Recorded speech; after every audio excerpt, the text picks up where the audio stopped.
To order the special trustee regular meeting for November 1st, 2021, 9:25. Let's start with the Pledge of Allegiance. Pledge allegiance To the flag of the United States of America, and to the republic which stands one nation, under God, indivisible, with liberty and justice for all. Okay, so would the Secretary Treasurer please call the roll? President Eric Schultz. Present. Secretary Treasurer Scott M. Horowitz, obviously I am here. Trustee Ed J. Warner Jr. Present. Trustee William Pell IV. He's absent. Trustee Ann Welker. She is in. Absent. She is here. She's here. She is here. She's coming in now. Okay, she's coming in now. Mhm.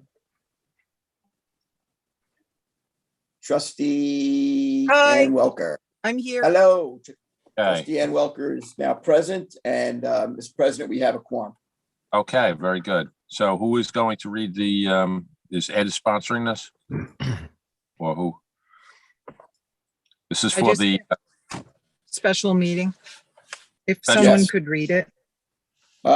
Authorized emergency opening and closing of Mecox Bay in order to decrease the water level, whereas the Board of Trustees are owners of the land commonly known as the Mecox Bay, and whereas the trustees desire to dredge Mecox Bay to decrease the water level, and whereas the trustees have received emergency authorization from the New York State Department of Environmental Conservation to dredge Mecox Bay, and whereas the laws of New York in 1892 and 1907 provide the trustees with the authority to dredge an inlet from the ocean into Mecox Bay as necessary.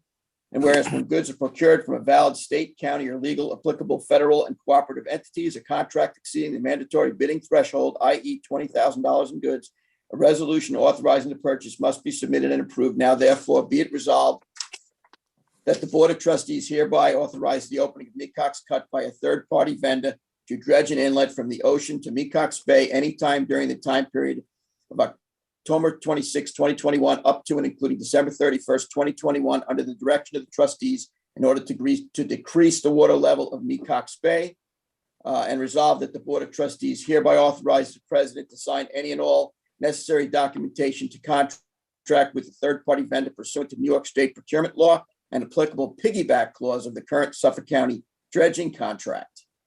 I'd like to make that motion to adopt this resolution. Second. all in favor? Aye.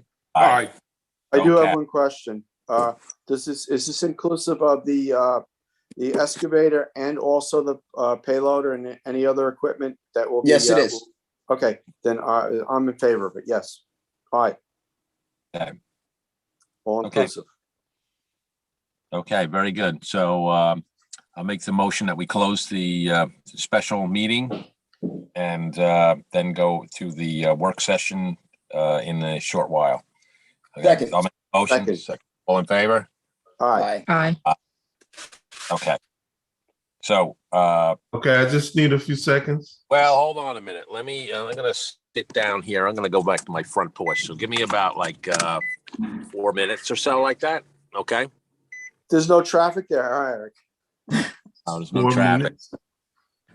Yeah, well, yeah, I'm down the town hall. Yeah, everybody's still on. I'll take you a tour. I'll take you on a tour downtown. I'll hold the thing up as I'm going down the street here.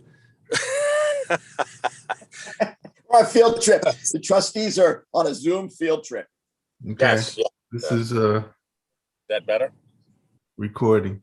Oh, We're well, I still- gotta turn it around. Can we Okay. stop at McDonald's? We're still Donald. recording. Yes, Just I so know. you know. Oh, you can't shut it off? No, because then I would have to restart everything. Oh, So, man. Okay, so you're not gonna post that on Can't make Facebook, this are up. you? well, I'm gonna have to edit it off of it.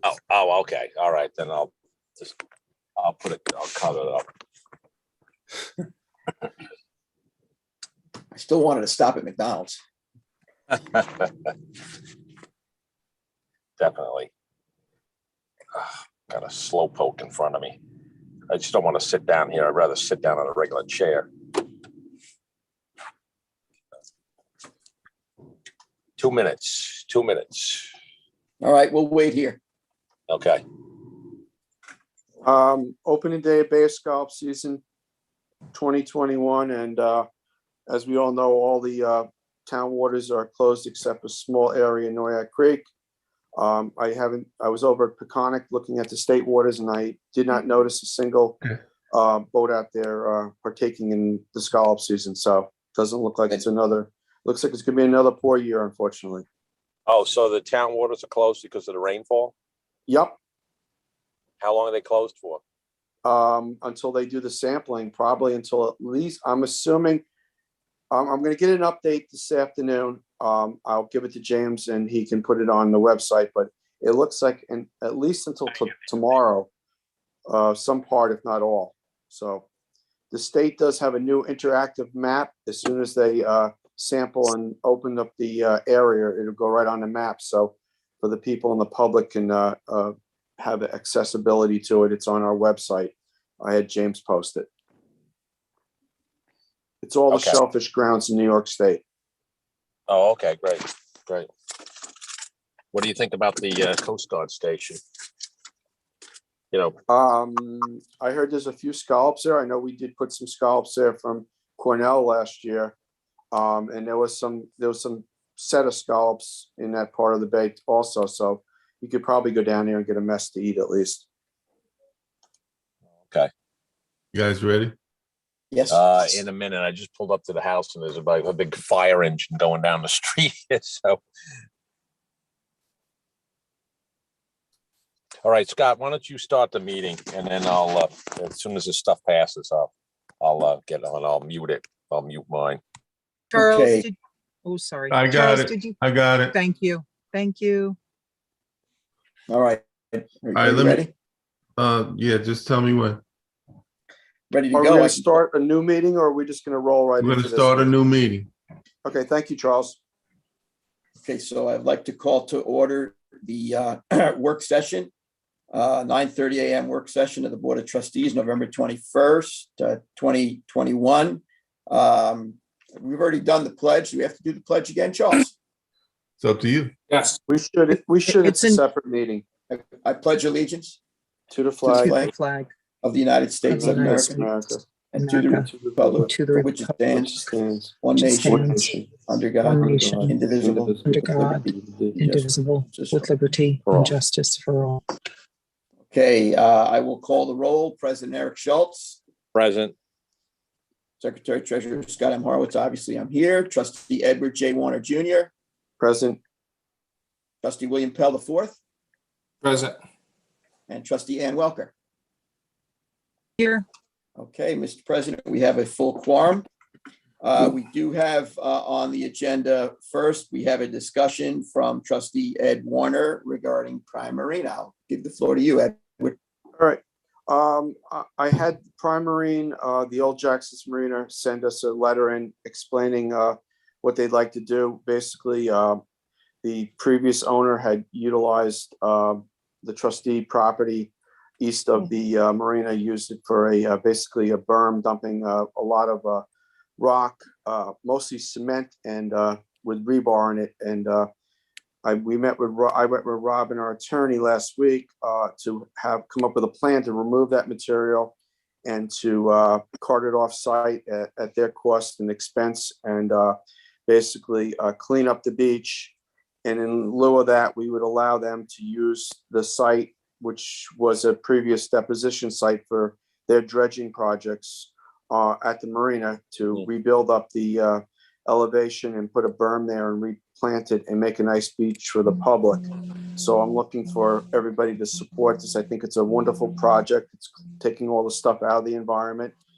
They're elevating their eastern shore, which is open to Shinnecock Bay and prone to flooding during storms such as Sandy and some of our northeasters.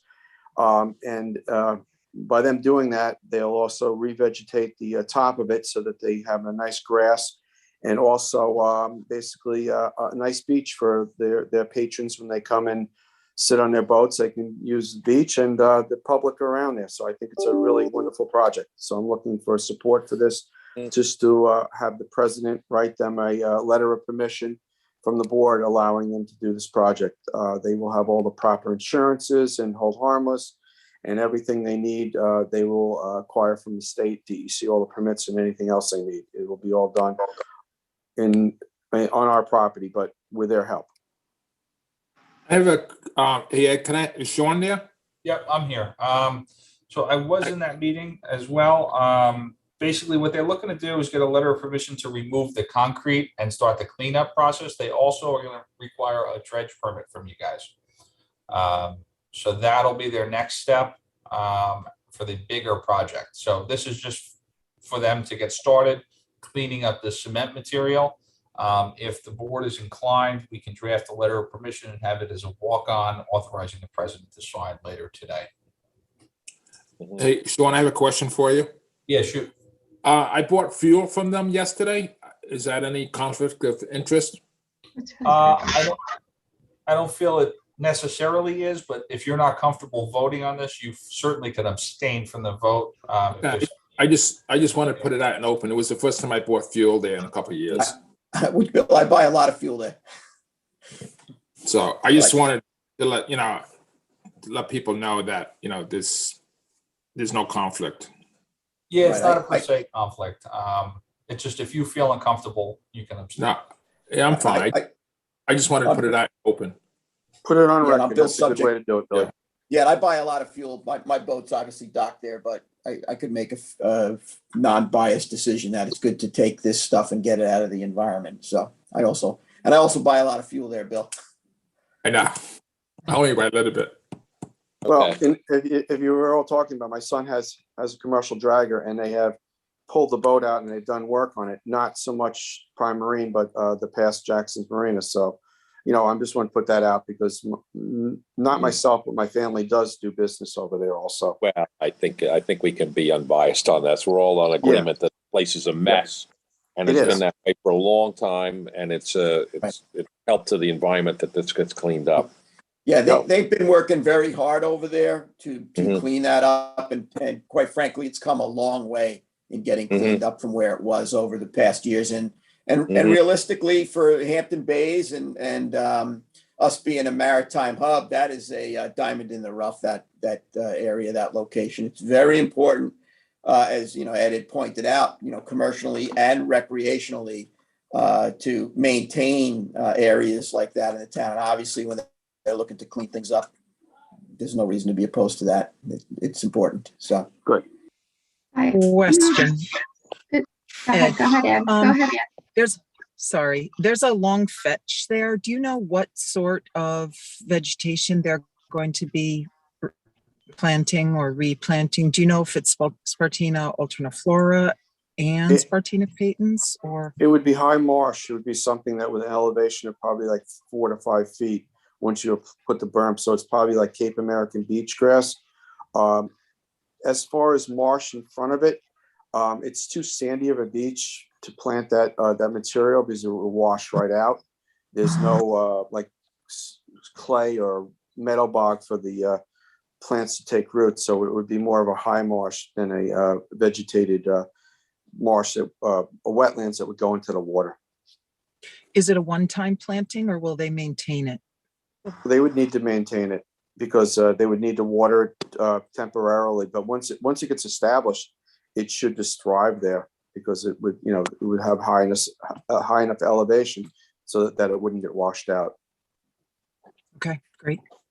I think Thank that's you. better than the alternative method approved by the Conservation Board of the giant boulders at Indian Cove. I agree. Mhm. So I'll draft something for a walk-on for later today. It sounds like the whole board supports this. Mhm. Yes. Yeah. Great. Yes. Thank you, Sean. You're welcome. Okay. Thanks, Sean. Jessica, can you please scan the work session and text that to me as a scan? Because I'm having The technical. agenda? The agenda, yes. Yeah, I can do that right now. Hey, Jessica, would you like me to read down a list? No, you don't have to. I mean, we can go into it. What's the first thing to go? But before Eugenia Eugenio Presta, Presta. 626 Sorry. Dune Road. I okay. have one thing for public portion on it. Okay. I got text this morning from Conscious Point Shellfish Hatchery. And let me just go to it. They have about 80,000 oysters and clam seed to donate to the trustees. The next couple weekends, I said I would take them out in my boat. It might need a second boat. If I do, I'll call maintenance. And they also have a 70,000 scallop seeds, about 1 to 1.5 inches. I would talk to Ed after the meeting and find a good place to put them where they might live. So that's what from Conscious Point Hatchery. That's good. That's a good text. Yes. That's great. Yeah. Thank you. So Ed, I'll call you after the meeting where we Yep. put the scallop seeds. Yep. Yeah, Billy, I mean, and everybody, they've become a great partner with us. I mean, I'm so happy and proud that we worked with them and got through the bumps. And now that everything is seemed to be running more smoothly down there with new people in charge, it's really been a benefit for us and for the public. Yes, That's they've great. been every year they donate seed to us, and it's been, like you say, very, very good to the freeholders of the town. Yes. This collaboration and partnership is great for everyone and And plus, everything. it gives the local people something to do. Okay, That's great, so Bill. go into general permits, application for determination. First one is Eugenio Presta. Thank you, Jessica, for sending that to me. You're welcome. Hey, Okay. Jessica, can you send me the agenda too, please? Sure. Thank you. You're welcome. Okay. Who's here to represent this? I see First Coastal on here.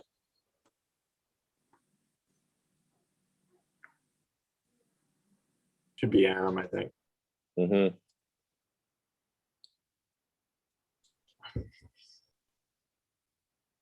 Aram is coming in.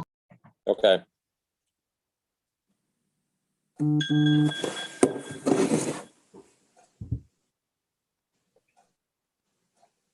morning. Morning. Good morning. Okay, so now this 626, and you're also representing 628, right? So we might as well do this both. You know, we'll discuss both properties at once. Okay. That's correct. Yes. Thank you. Okay. All right. So in this area, right, we had allowed these people to put in rocks out there because there was a tremendous amount of erosion. What was that, Mr. Robinson, or and the former judge from West Hampton Dunes there, where it was coming under the deck? A similar situation, but different location. Oh, okay. Okay, so we treated this as a kind of a pilot project type thing down the beach. Came up with a plan, so all the properties would follow the same plan. So, James, you got the pictures of the beach, the way it looks now, right now? Okay, all right. So if you can zoom in on, I think on the top two, yeah. Just kind of taking it higher tide. But when the tide is out, there's a substantial amount of sand that's built up now, and it's preventing further erosion. Right, Aaron? Yep. Yeah. And this is the same area that the board approved the 6 living shoreline projects last year, which I think you can see them in the background. We've already constructed, and the breakwater that we're asking permission for will be in the same general footprint as the rocks that you see in the picture now. Mm-hmm. Mm-hmm. Can you zoom in a little bit on those areas where the rocks were put out, James, on the right hand? And show the board that they're working pretty good. No, I think the other one. The other side. That one.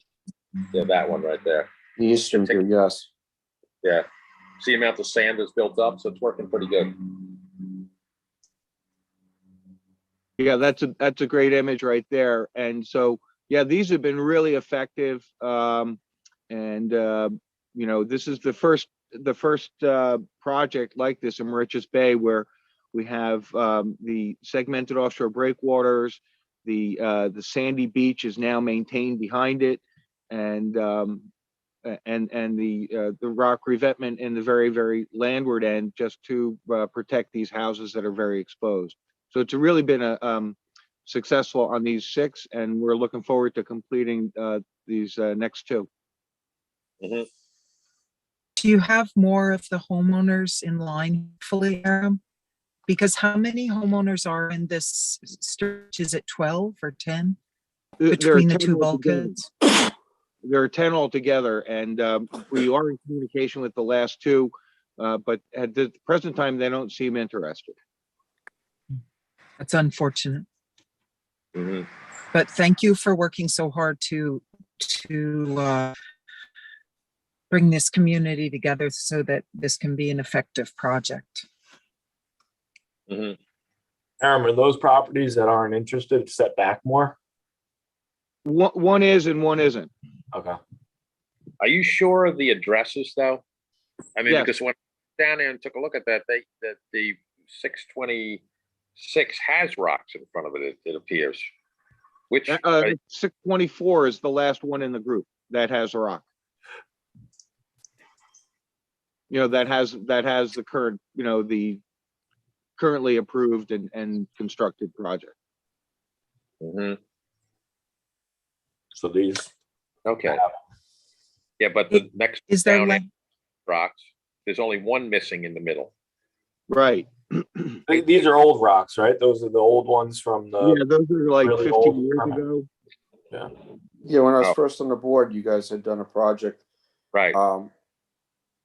when the shore was much further out. We put them right at the toe of the Right. Okay, so high you're tide. gonna bolster them up. Okay, that's why I was confused with the numbers that you had there. Okay, all right.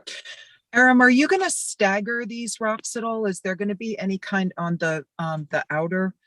Are you going to stagger them at all, like in a bit of a zigzag, or are you going to do a flush line the whole straight way along? Well, the properties are very narrow. They're only about 50 feet wide.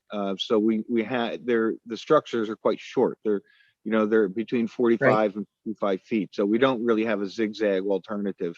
The sections are so short that they act, because they're segmented with 10-foot gaps between them. They act like a zigzag because they're so short. Well, I think it's working pretty good. Why we should start changing the formula. I just attended a Restore America's Estuaries Living Shorelines conference, and one thing that they've noted is that they have had good effectiveness with zigzagging. So as part of the monitoring agreement with this project, perhaps we could just keep an eye on that, so that if we needed to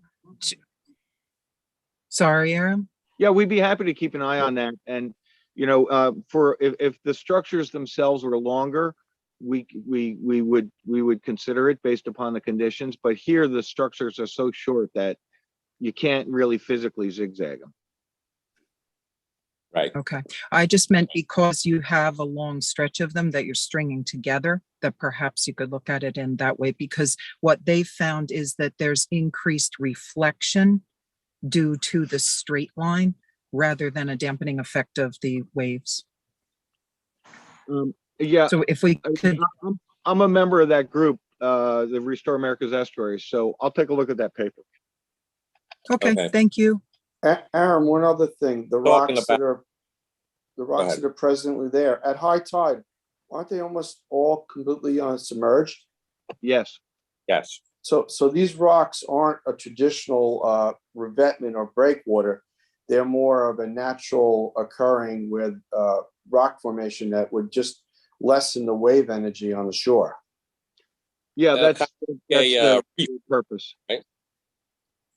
Yeah, like so I mean, it's a little bit different than an actual rock revetment where you could, zigzag it and make it absorb energy. But I mean, these rocks are just lessening the wave energy. They're not totally taking it away. Yeah, and they do even, on regular tide, they're almost completely underwater, and on any type, even a spring tide, they're totally underwater. Yeah. Are they we marked? to account as far as wave reflection in the past when we discussed this in the first place is that we didn't want to create a situation where there's going to be downdrift erosion where it did, but it's within the boundaries of two existing bulkheads. So that wasn't going to be the case. So that if it was all connected, it would essentially all build out. So that issue was taken into account many years ago and passed on. Right, and we've gotten our DEC permit. We have our Department of State concurrence, and we're just waiting on the Army Corps to complete their public consultation process. But we meet all their criteria for the nationwide permit.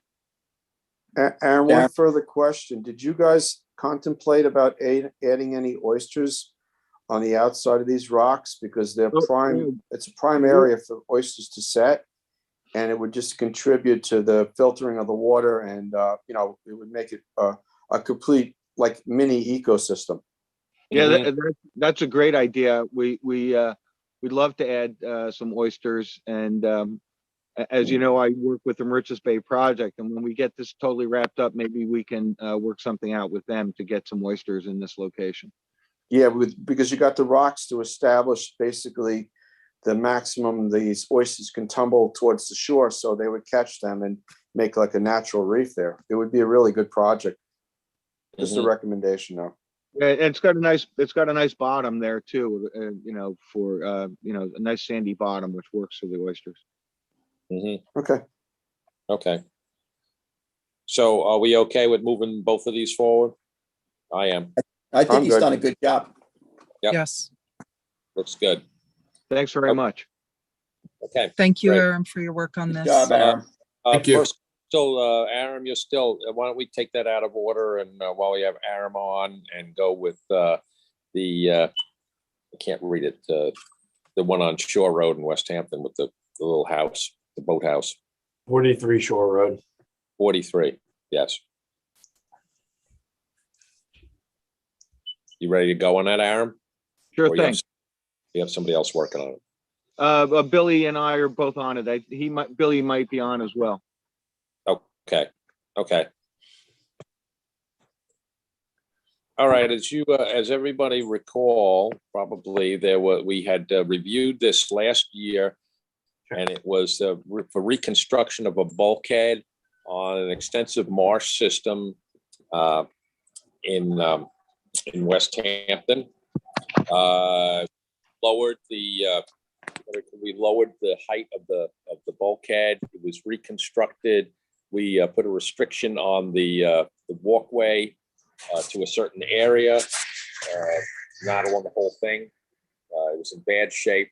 We squeezed the walkway down, and now they're coming in for, there's an existing boathouse, little boathouse, 14 by 18, and they want to do the open grate decking across the marsh to replace the wooden decking that's there, and to reconstruct the boathouse in the same spot.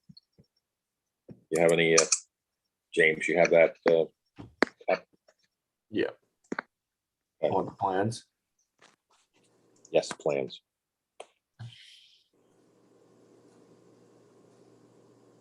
Okay, you see on the deck of the existing walkway, we cut that down. The original application was for the entire length, and we squeezed it down. That has open grate decking.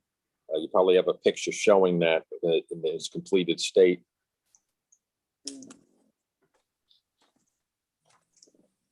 Right.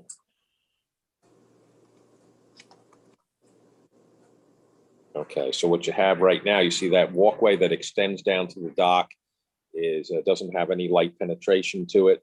So they're going to replace that with open grate. And it's a little boathouse there. They want to, it's pre-existing, and they want to rebuild it. Put it in the same Aaron, yeah. Is there a bathroom in that house? No. No bathroom? Okay. Let's get a shower thing on the outside of it. Yeah, that just a wash down, I think. I'm sure it will be a tremendous benefit to the community to have that fixed up. As you can see, the walkway is kind of serpentine that right now. It's kind of in bad shape. Where is mean high water? Behind that. Reps behind the building. Yeah, yeah. So it's actually over the water. Yeah, technically. Mm-hmm. Right.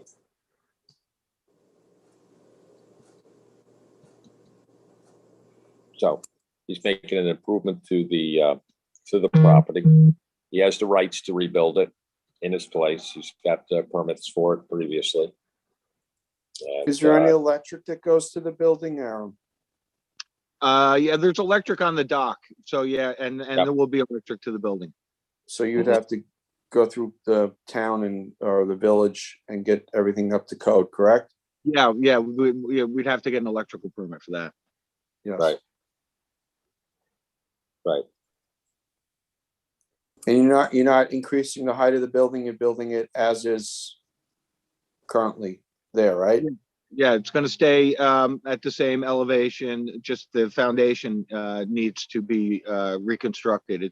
It's it's pretty old and it's sinking in certain portions, but it's a venerable building that's done very well and just needs a little updating. Mm-hmm. Right. So I was perfectly within his rights to rebuild it in kind and place. And, I recommend that we move this along. Anybody have any other comments? No, we supported the boathouse on the east end of Shinnecock Bay, so it's much smaller than that. So, and we have permitted other structures in Penniman's Creek similar to this, so I'm okay with it. Yeah. Well, it's it's pre-existing rights on it too. So, everybody good with moving that forward? I'm fine. Okay. Sounds good. Thanks very much. Okay, let's do. Thank you, Aaron. Have a good day. Now, is anybody here for Bernard Hodes and Jessup Lane? Is shoreline bulkheading here on?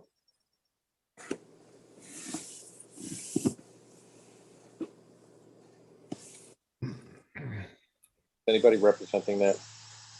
There's a few people here, but no one's raising their hands. Oh, okay. Because I couldn't get out to the site. It's locked up with security gates and everything like that. So we're gonna have to make some arrangements with the owners to get out there on the property. I didn't want to start going on somebody else's property. It's all super security down there. So we're gonna have to go to the next meeting. Okay. Hey. Do you want to hold that? Is that what you said? Yes, hold that till the next meeting. Okay. I'll get there, put my eyes on it. Okay, so the next one then would be Village Marine of West Hampton, 35 Library Avenue, extension, DKR Shores. Regina. Hi, morning. Hi. Morning. Good morning. Regina. Oh, sorry, the file's really big. So I started working on this a number of years ago. Yes. With Vic Levy. Yes. And then Vic had become ill, so it got put to the side for a while. But as you know, there is a situation there that has had many previous trustee permits to try to contain those the north and the south berms that were originally created with dredge spoil from creating the basins back in the 40s. It was actually I did a lot of research, and it's actually the late 30s, like maybe 1941 is when the marina was created. I foiled the aerials back to the 30s. So beside, we have three portions of the project. There's a maintenance dredging of the west and the east basin. I'm not sure if anyone inspected it, but particularly the West Basin. The boats are sitting right on the bottom. Right. It hasn't been dredged since, I think it's 2000. My best guess, I haven't gotten exact dates yet. And then in order to do that dredging, with that, we would probably compromise those two already eroding and compromised shorelines that have considerable old historic concrete debris to try to stabilize them. So this is not the first time this has gone before the board. And with this, I did the right thing. Anytime anything is questionable, I always send it to an engineer. And as you can see, there's within the plan sets, a proposed low sill bulkhead with no anchoring system. That's what I wanted to kind of point out the last meeting when I spoke too soon. Sorry. There's a couple different ways to do bulkheads, low sill bulkheads, or any bulkhead for that matter. There's a traditional tie rod and deadman system, which we don't want to have any disturbance. Then there's a helical anchor, which causes less disturbance, around 5 feet, but the conditions of the soil would not adequately support even a 30-foot anchor. So the engineer designed it with a single, not a typical cantilever, which has the piles on both sides, but actually a one pile design low sill bulkhead. And the reason we really do need this is because when we do the dredging, we're obviously going from 0 to -4, and we don't want that bank to collapse. That has some, not the greatest, but sporadic intertidal long and tall cordgrass. There's a little bit of IVA. And there's a couple species in there. And then of course there's a salt hay, which is on the top, a patent that's sort of stabilizing the area where they use it for boat storage. So the second part of the bulkhead, the second part of the project is reconstructing not the fixed docks that are historically been there because they're in really, really bad shape, but actually removing them in place of them after the dredging, floating in floats in place of the elevated catwalks, which are kind of have been sort of a safety issue since they had been installed years ago. And it's kind of hard to get on a boat when they, especially at low tide, obviously, when the catwalks are that high. And then the third part is, of course, I'm sorry, we got the dredging, we got the low sill bulkhead, and the fixed docks. So dredging we have to do, it's maintenance dredging. The docks, they would prefer to put floats because they're easier and safer to get on and off. And the low sill bulkhead is necessary to contain any erosion. So basically anchoring the root systems of what's there, and hopefully it will thrive after it's been secured properly. And if we had to, of course, there's going to be no disturbance. I mean, the project was designed specifically to cause no disturbance except one temporary, which we would put a silt boom across the entire marina during any construction. The dredging would be done hydraulically. The spoil would be dried upland inside the parking lot, contained in bales and silk curtain, and then it would be trucked off site. By now it's probably pretty mucky. It would not be able to be reused for reuse, put it that way. Okay, so a little bit of history on this project. When we went down there originally, Mr. Levy wanted to put a regular bulkhead and flatten out those berms and fill it up. And this is one of the first projects, I believe Ed's father was on the board. We did a full board inspection of the marina, and we told them that we wanted to have a low sill bulkhead. This was about 20 years ago, I believe. And that was going to be the plan that was supposed to be followed in that particular boatyard marina. And Yeah, to keep that grass growing I thought it would be the most ecologically sensitive thing to do, to allow him to have the use, the full use, and for us to have some viable wetlands in there. So that was about 20 years ago when we first started the concept of the low sills. And at the time, they did this plan where they removed every third sheet and made that a low sill bulkhead. And then so it'd be 2 sheets. So imagine 2 sheets full height and then 1 sheet cut down. So every third sheet they were going to remove to make a low sill to allow the water to come in. That had that, and it never went anywhere because, Right. you know, the state rejected, Right. Corps of Engineers and DEC said, forget it. So at this point, this project was actually designed as per the DEC and their recommendations that the low sill bulkhead is reasonable and necessary, and that it be placed at the point where the low tide mark is. Right. That no fill be put behind the bulkhead, and we've conceded to everything.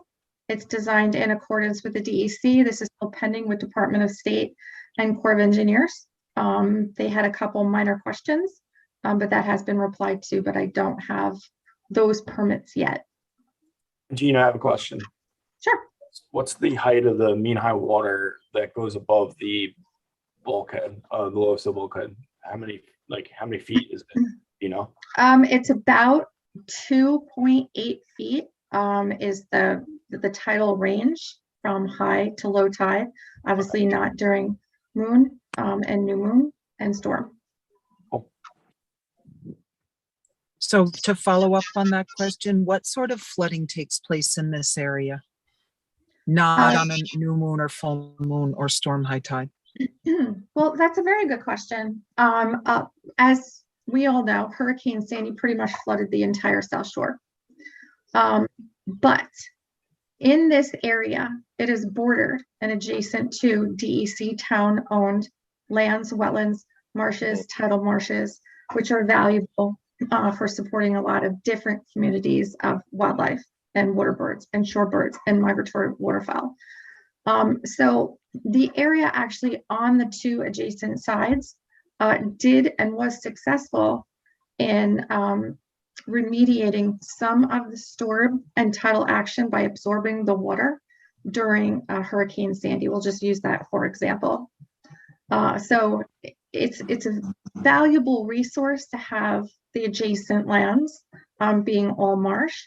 But the whole point, Anne, is with the wave action created by the wake of the vessels, not inside the marina per se, because it's obviously a wake zone, but the destruction to the bottom land of the habitat by having these boats actually sit on bottom. And I have photographs at low tide I just took last week.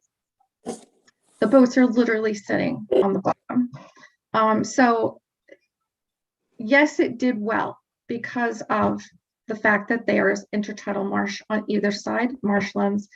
But the wakes from Moneybog Bay, with people going into Stevens, with the jet skis, with the boats going by where there's not really a wake zone, is degrading and damaging the intertidal marsh that you can see on each side. So there's a scarped out area on both the west and the east basins, formerly named A and B, that you can see it's scarped out. You can see it's being damaged.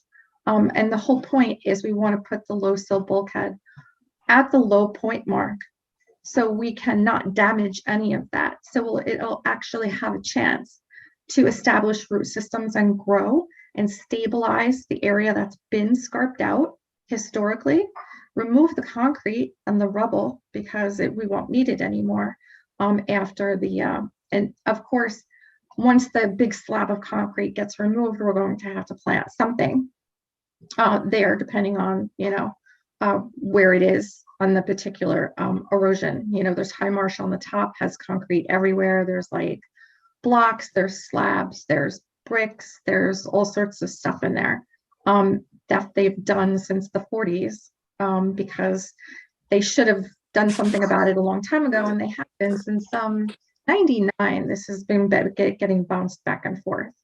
So we're actually getting to somewhere where we have a viable alternative that doesn't cause, may actually improve the water quality, may actually improve the stabilization of that bank. And the water quality, as you know, in Moneybog Bay, in Quantock Bay, is compromised. They're uncertified waters. And by dredging the marina basins, we could actually get rid of a lot of harmful chemicals, VOCs, et cetera, that we know potentially from the petroleum and the boats and other factors, rainwater runoff and nutrient loading. We could actually improve the quality by doing the dredging, removing the spoil that is contaminated, and giving the wildlife a chance and the benthic community a chance to really grow in that area where now it's kind of being choked off. Even if you look at an aerial, you can see, it's kind of all red and not really viable water as far as tidal wetland bottom right now.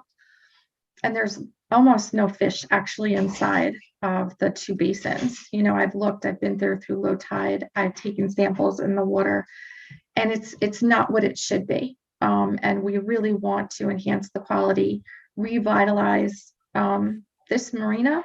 West Hampton Beach Village is actually doing a waterfront revitalization. Everyone knows they put in the sewer systems, they're trying to clean things up. This marina is super, super important to be able to navigate because it's the only it's the only fuel dock in the whole Eastern Mauritius Bay area, where you have to go to Prime Marina or you have to go to Mauritius to be able to get gas. So the fact that we can't have boats come in there because they're going to be hitting on the bottom and damaging the bottom. This is a vital resource for the community. And also, this is the only marina that has a lift that could accommodate larger vessels to be able to get them out of the water for either repair or for transport or for storage. It is the only lift in the area. We would have to go to Hampton Bays or Mauritius. So, like I said, this marina is super, super vital to the community, not just for the people that have boats there. Gina, I have another quick question. You might have mentioned it already. Is the work for the new low sill bulkhead going to be performed from the seaward side? Yes. Actually, that's specific. I just answered that question with the Corps of Engineers and Department of State.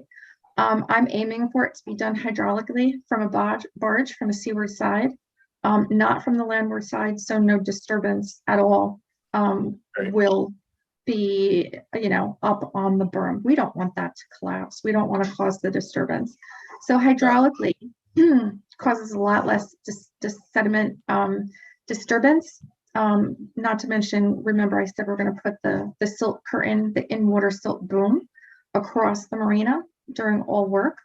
So sediment doesn't travel into Moneybog Bay, so chemicals don't travel. So hydraulically it would be pumped and then up into the driveway to be dewatered, tested as necessary, and then trucked off site to an upland approved location.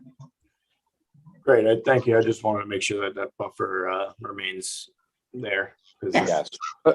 Gina, has the state recommended any coring there and sampling of sediments prior to the dredging?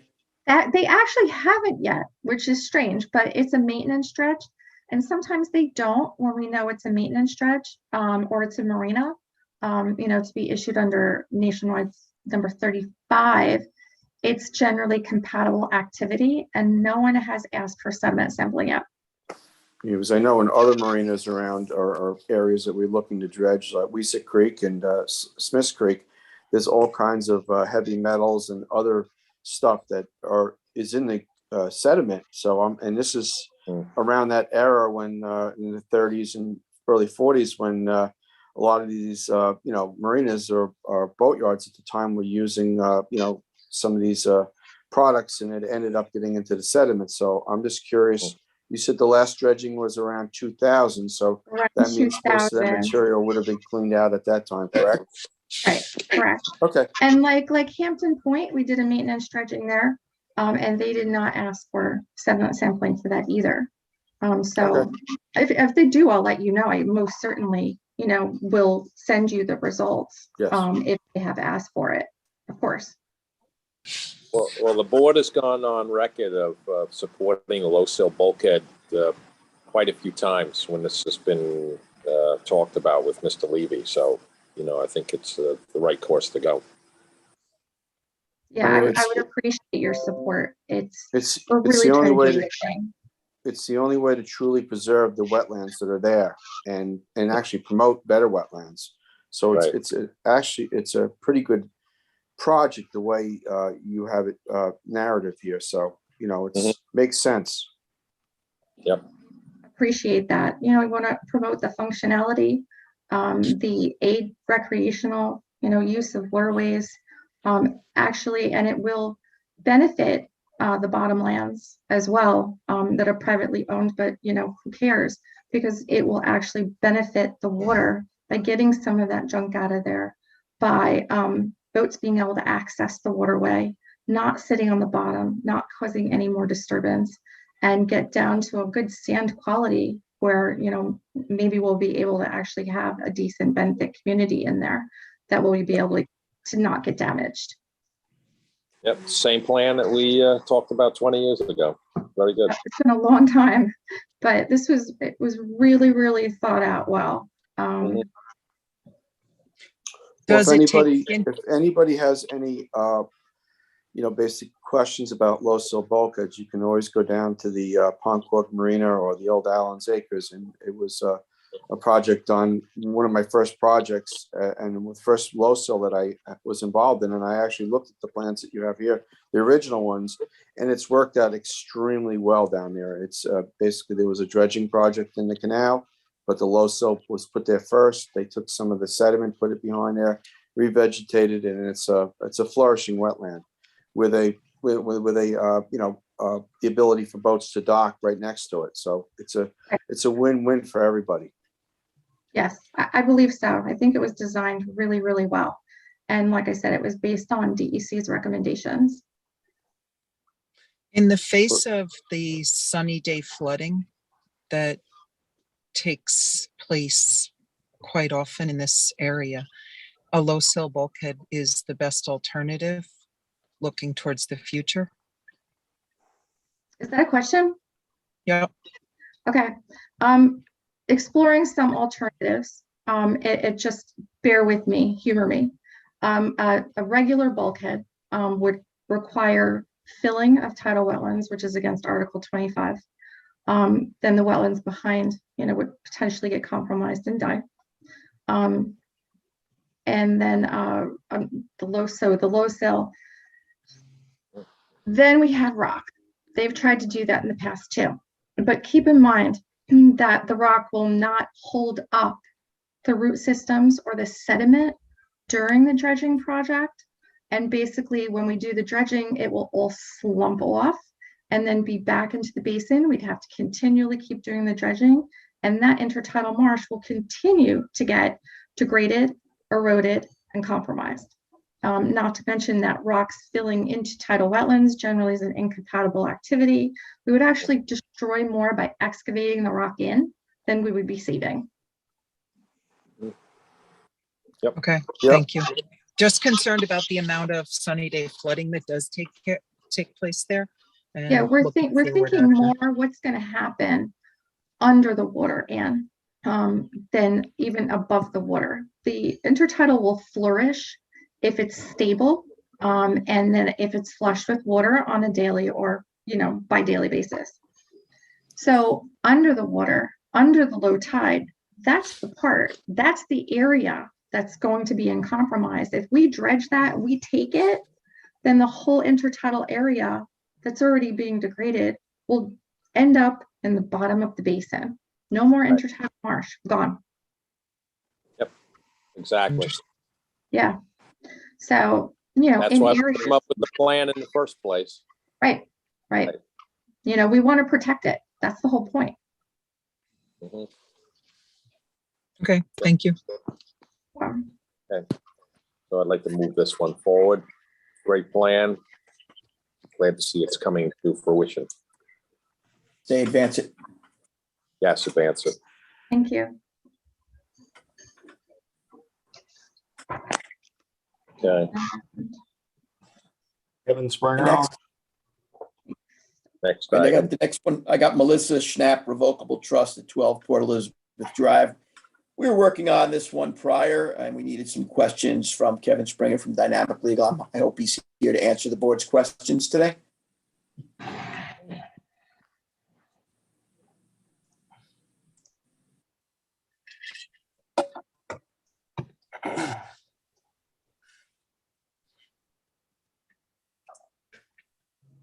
This was a 25-foot catwalk with flow-through decking, walk through stairs at the bulkhead, all materials to be untreated. But we were trying to, is Kevin here? Yes, here's the plans we were looking at last time. There was a lot of questions on these plans. And I don't think we were able to get the answers to these questions. I think Kevin was going to come and explain it to the board. And is he here? Charles, do you see Kevin? No, I see Travis and Will. No Kevin. All right, so you know what, this has to, let's hold this so that the board's questions could be answered on this, because let's go to the next, let's go to Trustee Warner's items. Marine. Yes. I'm still here. All right, Agena, here we go. Okay. As Ed has discussed, these guys are trying to clean this marina up. There's a couple of things, you know, Bay Constable caught them redoing a couple of floats that were hazardous and dilapidated, and basically we're looking to legalize a couple of things that were done to improve the marina. And then later, they want to rebuild some bulkheads that are blowing out. It's in serious, the marina needs a lot of work. But until I can do that, I have to legalize what they did so far. So you have a very extensive square footage and linear footage of floats that have been replaced in front of you. And one thing that I could say, I've been down there through much of the process, and once they got the floats that have no non-treated lumber in them and removed all the old CCA, ACQ, and whatever else material that was down there, this is all compliant material with all the electrical conduit going through the floats, secured by tropical hardwood pilings, and would withstand quite a storm down there, which Sandy beat up a lot of these floats to the point where they the previous owner did replace some stuff there even before these were replaced. So in looking at it, it's a good project because we're getting rid of all the treated lumber that is presently there, or most of the treated lumber, and replacing it with compliant material. Right. They are also working hard to provide an important service on the maritime side, as we discussed earlier in the meetings. There's a very bad shortage of boat slips in the area locally, as many of you are aware, and we are a maritime hub. And they're trying to, they spend a lot of money on purchasing this. As President Schultz pointed out, there's a lot of a mess there to point out. And they are investing in our community, and they are doing what they can to clear up some of these environmental issues that were there prior and provide, a good, safe maritime hub for our community and for people that visit our community as well. So they are, coming to us. They're trying to work with us, and I think it's a good project at the end of the day. Yeah, this is going to go through a series of improvements as budgeting will allow. So I will be back before the board again. If you could see that last picture, James, go back down. See how the bulkhead's blowing out?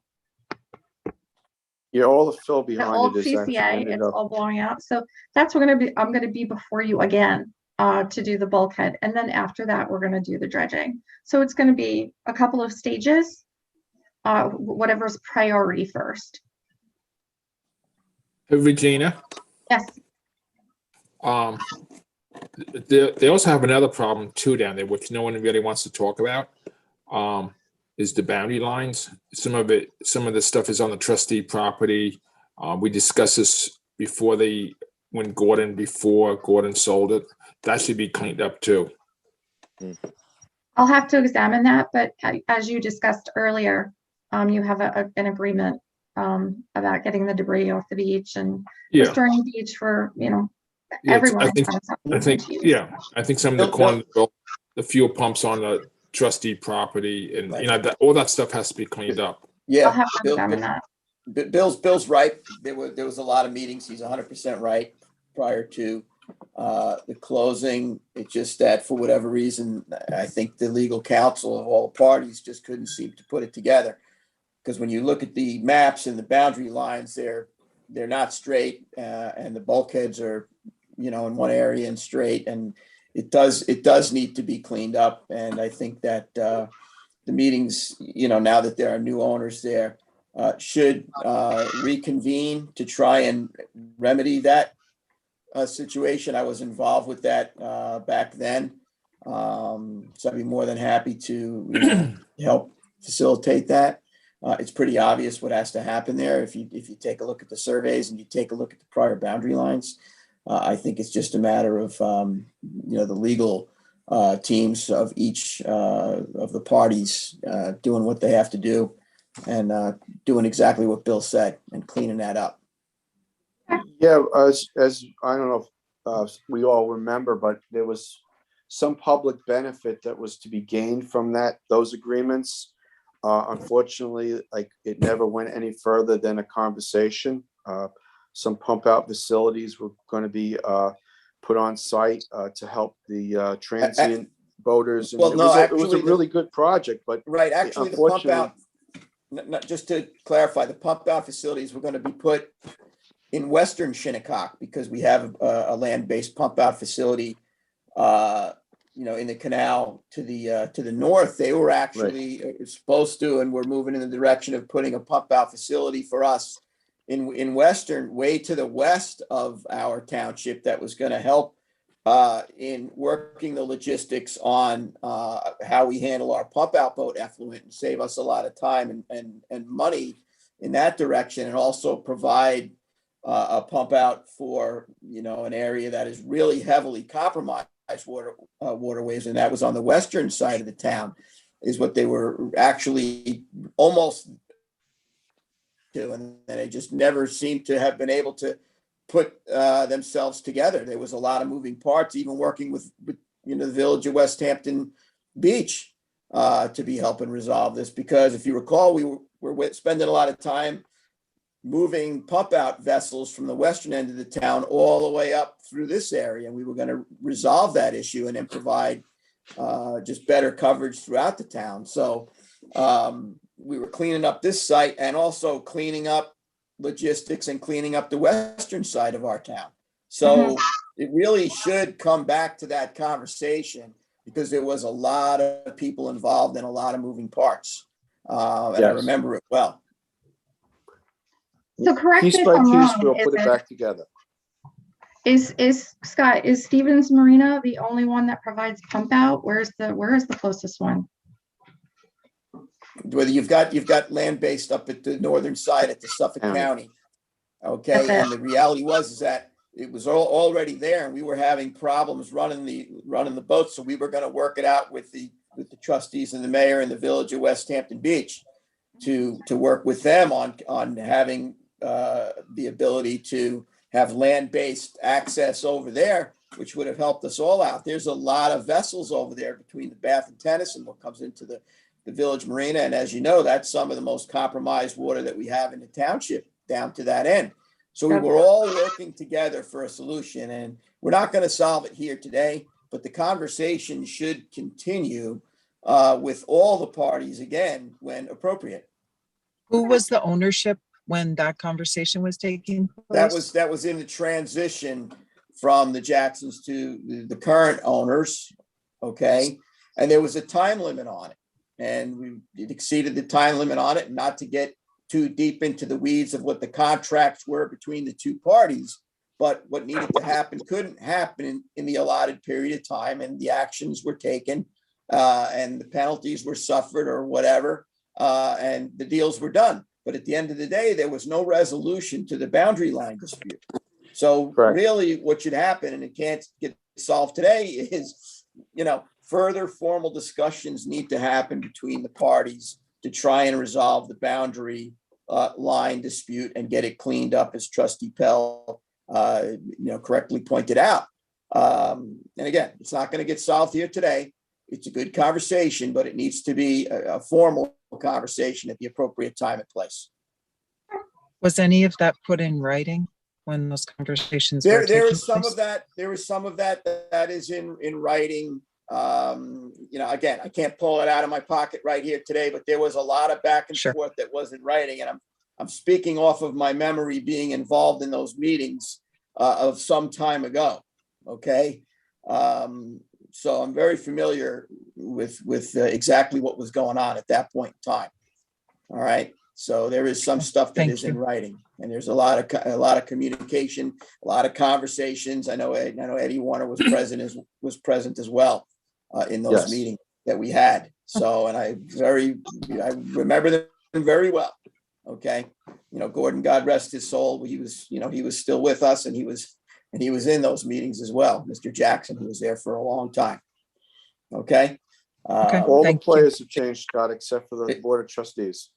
Yeah. So the They're still bottom here. line is that, the conversation needs to happen again at the appropriate time and place. And it's good. Yeah, let's try to set something up in the future. Absolutely. Even on site. So as far as this application that we're looking at right now, are we good to move it forward? I'm good. Yeah, I'm absolutely good. Yes. Thank you. Okay. Thank you.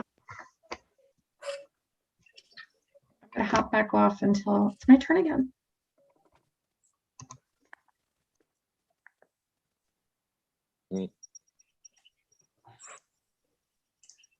Okay, next. Next is Trustee Warner. He's got Southampton Town, Old Ponquag Bridge Park, and Warner Marine Park. This Is, is Will the Hampton Bays Bowman Water there? District. He's What's that? on. Okay. Was Chuck on here? Good.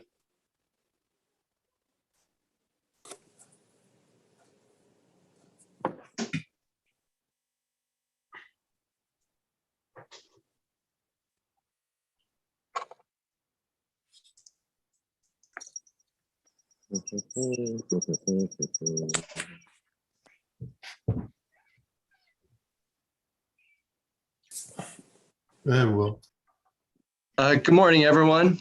I'm here on behalf of the Hampton. I'm sorry, my connection dropped a minute. Let me know when you want me to present. Go ahead, Will. Okay, You're up. sounds good. Good morning, everyone. My name is Will Bowman, representing the Hampton Bays Water District for the proposed replacement of the existing water line that runs underneath adjacent to the Ponquag Bridge. Right now, there's a 8 to 10 inch concrete lined ductile iron water main that provides water service from the mainland to the various recreational, private and commercial uses to the east of Ponquag Bridge. That water main has been problematic and has leaked and failed in the past. The water district is required by Suffolk County Department of Health Services to replace that water main. So the proposal is to install a 3,400 feet of submerged below grade water main pipe. That'll be 12 inches in diameter. That will be installed via directional drill underneath the grade of Shinnecock Bay. It will be typically 25 feet below the channel bed. The the water main gets installed via directional drilling. The two launching and receiving pits are in or close to paved surfaces. The launching pit is up immediately adjacent to Lighthouse Road, just north of the intersection.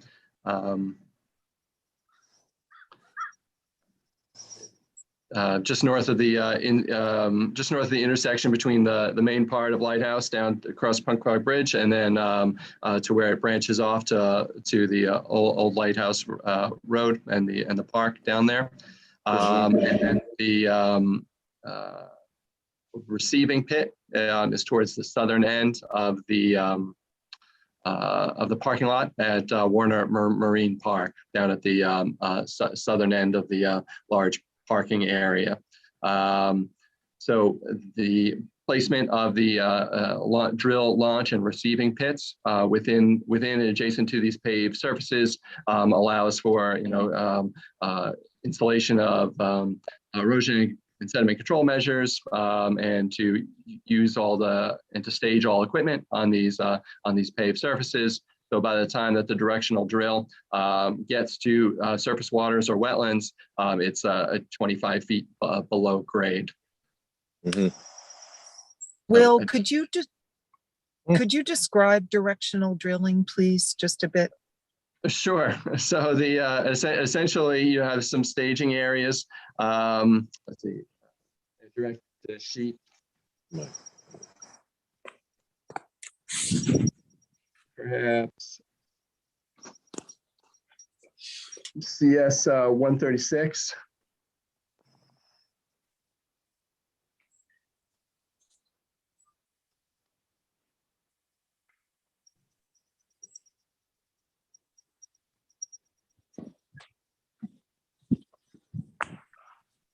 Okay, so this is kind of the plan view, because so we show the areas where the in that upper zone, or I'm sorry, down right above where you have the plan and the north arrow, that is your drill receiving pit. There's a similar kind of pit on the north side. You have the equipment and staging areas to the south there, and then we have the connection via trenching to the existing water main. So this is the area where we join back up to the existing water main on the south side, and the directional boring is just like a vertical boring, where you can imagine a drill boring kind of going down into grade, but in this case it's very finely tuned and controlled electronically. So you start over on the north side, the drill boring advances kind of underneath the grade with controls via GPS and depth. It bores its way down underneath the grade. Another part of it, as the drill boring is kind of, and then the pipe is kind of pulled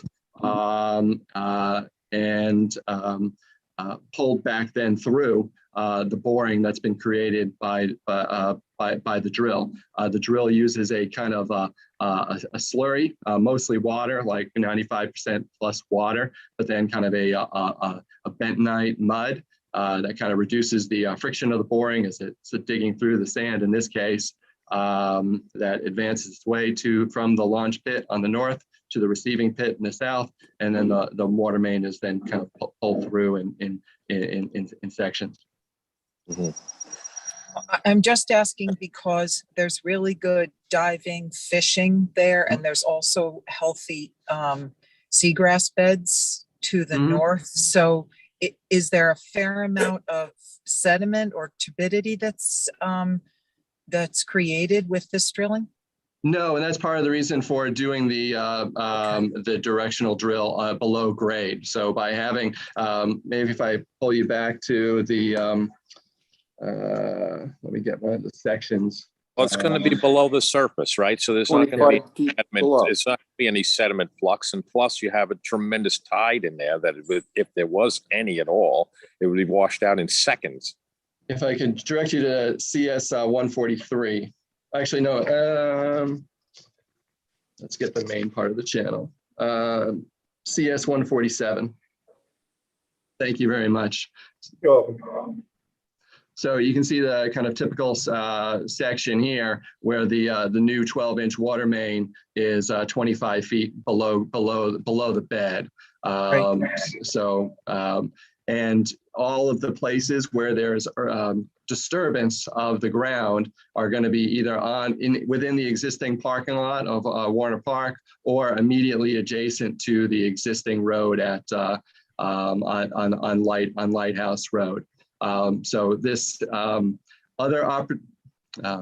think this approach has some benefits. Right now, your water main is kind of on the surface for a short reach on the north side and on the south side.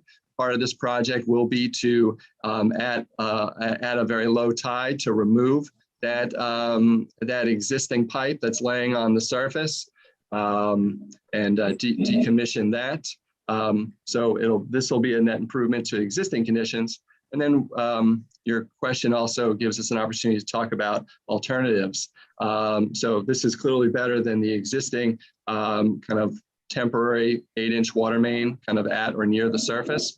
Another option would be to, that had been considered in the past, was to run a water main under Dune Road from Tiana Beach to the west. And in that case, you would have to either put it under Dune Road. So anytime there had to be any correction to the water main, you might either have to dig up Dune Road, or if you put it off Dune Road, you might have to do some trenching in or immediately adjacent to the wetlands, which we all know are right at the edge of Dune Road, in many places between Tiana and Punkwag. So this approach is beneficial in that you minimize ground disturbance in areas with the sensitive wetland and surface waters. And where has this been done successfully? Because this is a long reach that you're going across. Oh, I certainly know of reaches on Long Island that I've permitted. But if you want an example of another large surface water crossing, I can reach out to the engineer and provide that to you. I've done approvals for across let's see, some places in Hempstead, in Reynolds Channel, crossing of Reynolds Channel between kind of Cedarhurst and Long Beach. That was a similar large open water crossing that was done successfully a number of years ago. Mm-hmm. Okay, thank you.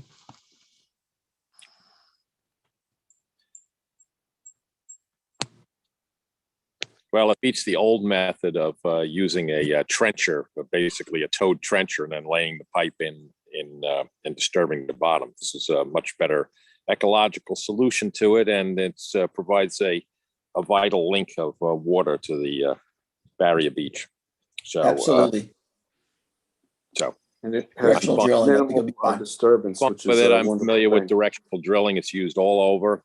It was used recently on putting the electrical lines in under the Sunrise Highway, where you had to cross pretty large sections of roadways to get to the other side. So it's common practice. You just keep on Yes. adding sections. Yes, I'm good with it. it's all I'm good. good with it. I'm good to move forward with it. Okay. I'm good. I think it's well needed, like Eric said. Okay. Thank you, Will. Thank you very much, Thank you, everyone. Will. Have a nice day. Are we going to waive the fee on this too? Yes, You'll we do that normally- at the regular meeting, Okay, Yeah, just want Yeah, to we, point out. yes. but Mhm. they did submit a letter requesting it as their, it's Hampton Bays Water District. Right. Right. Right. It's part of the town system, so I don't see any problem with that. Okay, thank you. Have a nice day, everyone. Thank Will. you, Will, for your time.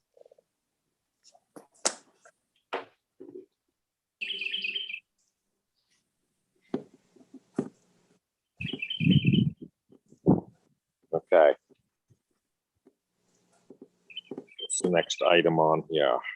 Craig Greben, Craig 13 Greben. Windermere Close, DKR Shores, Hampton Bays. It's still Ed. Hey, Ed. You good to go on that? Gina, are you good? Are you on here or no? I am here. Basically a reconstruction of bulkhead, 152 feet of bulkhead using vinyl sheet piling, the same height to backfill with 65 cubic yards of fill, restore area disturbed with native vegetation for a 10-foot non-turf.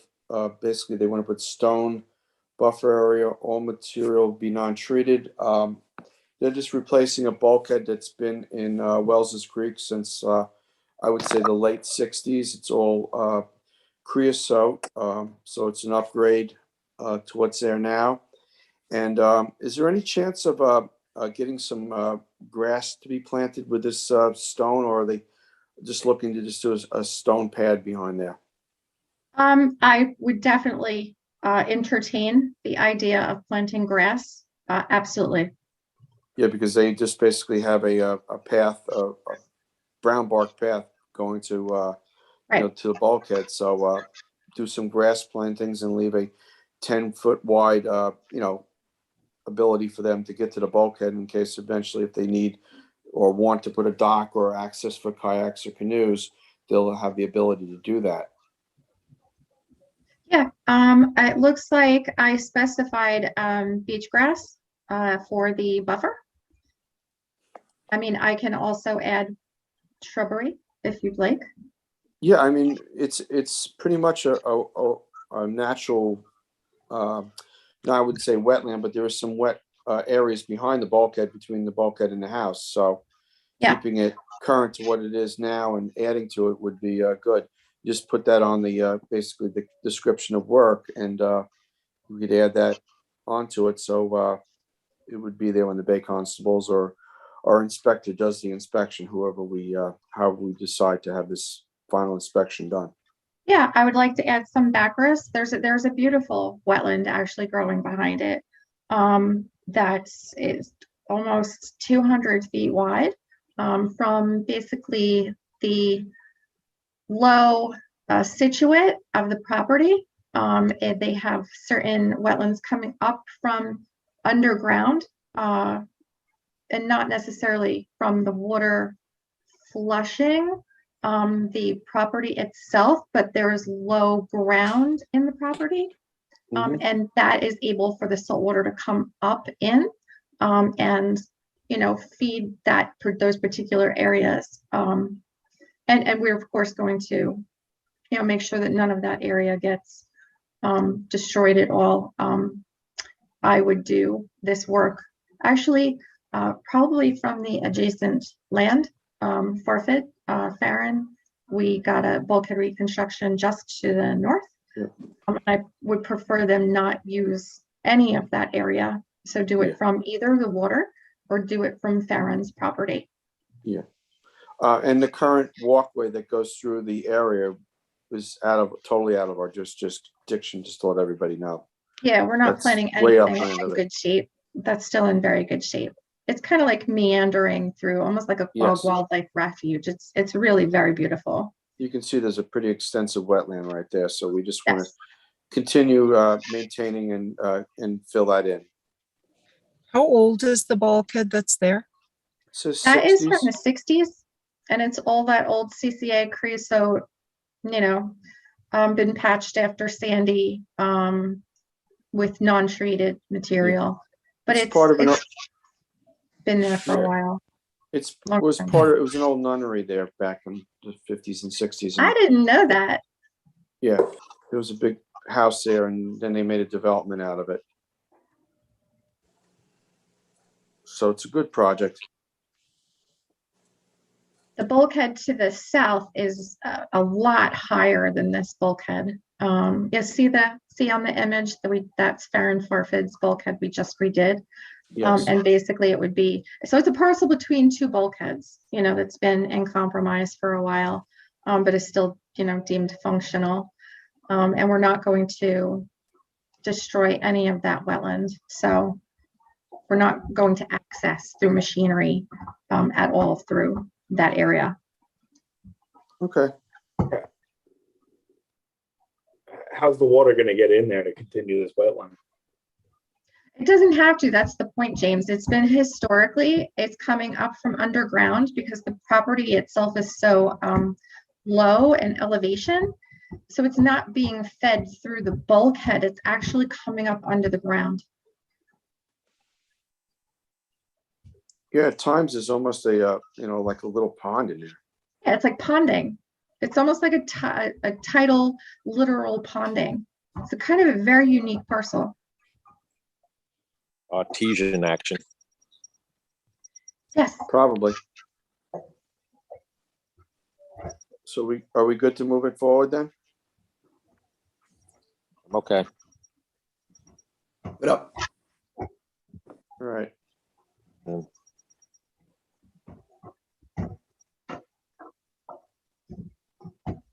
Next one is Bay Drive. Thank you. Have a good, everyone, you know what? Good luck in the election. I'm gonna miss who's ever leaving. Sorry. Miss you, Eric. Miss you already. Good luck, everyone. Talk to you Thank soon. Bye. See ya.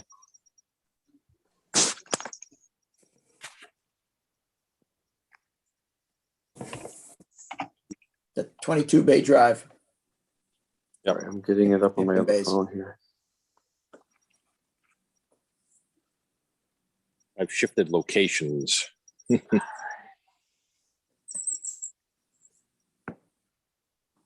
Eric, James, is anybody here from, to speak about this?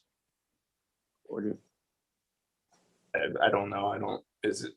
Is this meeting Blue Book regulations, this, James? yes, It does. I'm trying to scroll it up here. Basically, right now, they're looking to build, install a 96-foot, 4-foot wide pier using non-treated lumber for the superstructure, grade open decking, 60% light penetration. Supported by non-treated tropical pilings, galvanized timbers. Course basin will be installed using non-treated tropical lumber. A 6x20 float will be installed at the edge of the pier, connected by a 3x16 aluminum rampway to give access for boating and kayak. The float will be built using non-treated lumber and plastic foam filled drums, basically secured using 2 tropical pilings, galvanized hoops around the off the float around the pilings, and there will be a pass and repass steps installed along the bulkhead so that when people are walking the beach, they'll be able to walk up over the dock if it's too low, so they'll provide public access. It's Blue Book. One thing I would like to strongly recommend, being that the amount of ice and flow ice from Peconic that conjugates in this area, is that the ramp and float be seasonal in nature and put on the property, stored upland on the property on the bulkhead. Do you have an aerial, James? Is there a pier line here too? It's 135 feet. Mm-hmm. It falls within the pier line. I mean, it looks like it's meeting all the Blue Book tests. Yes, and it has 30 inches of water at the start of the float. Yeah, this area was, that the pier line was extended after many joint meetings with the trustees and the DEC and depth soundings and full board inspections. And it was a long process, but we came to the conclusion that it should be extended. Looks like It's he's met. consistent with the other docks that are in the area that we've approved. Mm-hmm. There's But access. the Passover step should be, James, the Passover step should be on both sides of the dock so people can walk up and over, not just Right. on one side. The way they have the drawings here, it's only on one side. They need to have them on the other side too. Yes, which is traditional in that area anyway, too, right? Yes. Ed? Yes.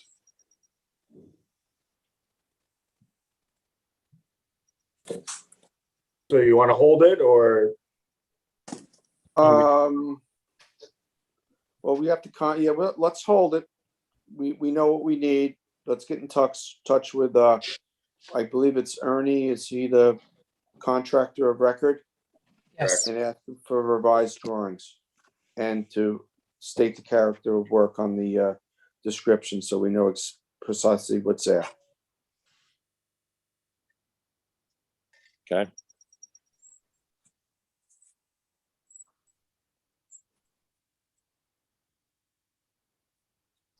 All right, All right.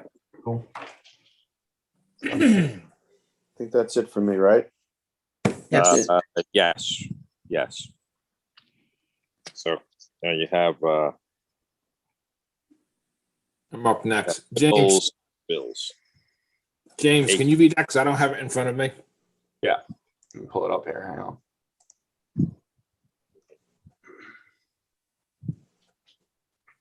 Construction of a 4x100-foot fixed dock, 70 feet of which extends seaward of the mean high water, 60% open grade decking supported by 28 4x4 posts.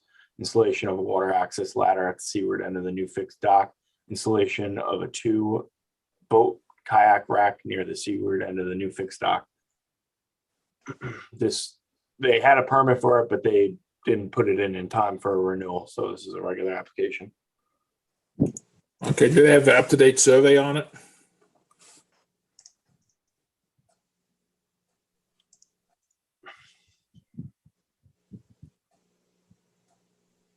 So this board approved it last year.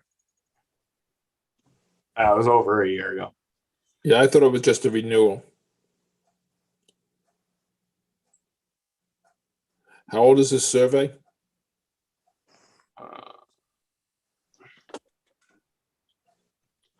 Well, when was the permit originally? This is from June 2021. This is their newer survey. 2021, so it's the most current. Yeah, it's Correct. current. That's Okay, did they send up-to-date pictures on it?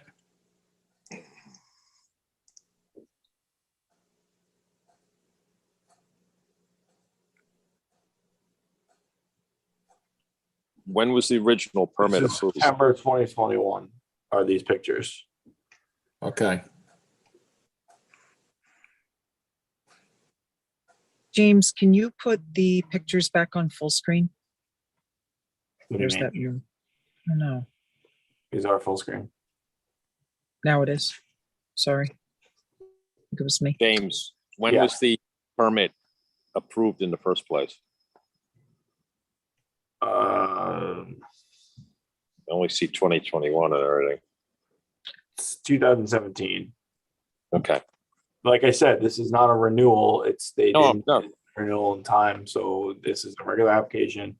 But it was, Right. Yes, But sir. what I'm saying is that it had been reviewed by the trustees already. It had been approved. Is there any change in the original approval of what they're asking for now? not that I'm aware of. Says no changes, Eric, on the application. Yeah. Okay. Do you want Can to? we just, I can bring can we up- just see an aerial quickly, please?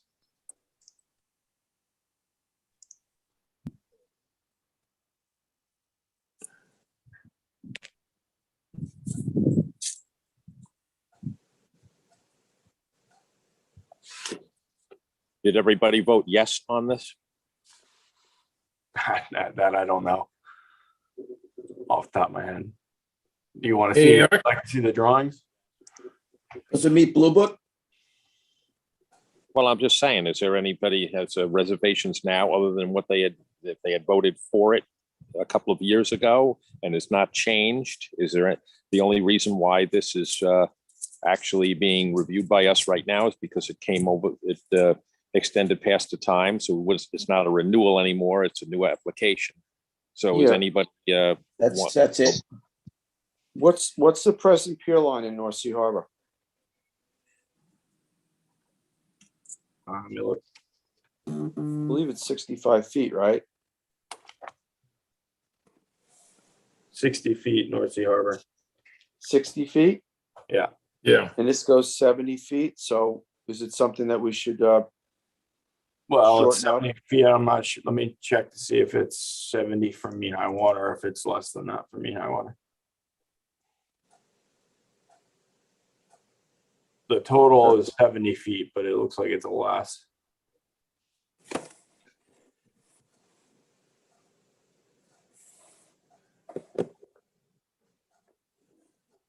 So from mean high water seaward, what is the distance? Let me see if one of the plans has it.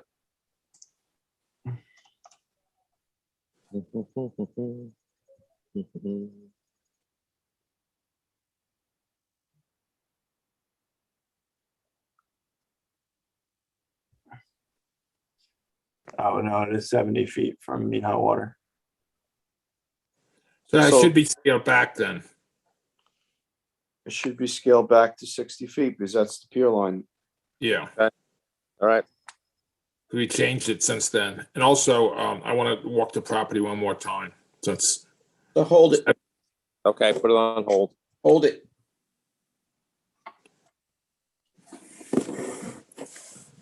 so, Okay, so James, we're gonna ask him to, scale it back. And I'll walk the property at the end of the week.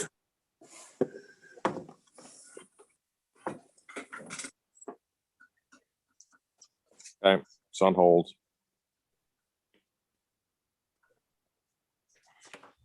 can we move forward? Yes. Sure. David A. Hunt, 80 Point Mecox Lane in Bridgehampton. InterScience is the consultant on this. Vic is here. Great. Hunt, I don't see that on the agenda. You have Ronald Ewells, Siger, Hopping, and Squires. It's on the work session agenda. David A. Hunt, 80 Point Mecox Lane.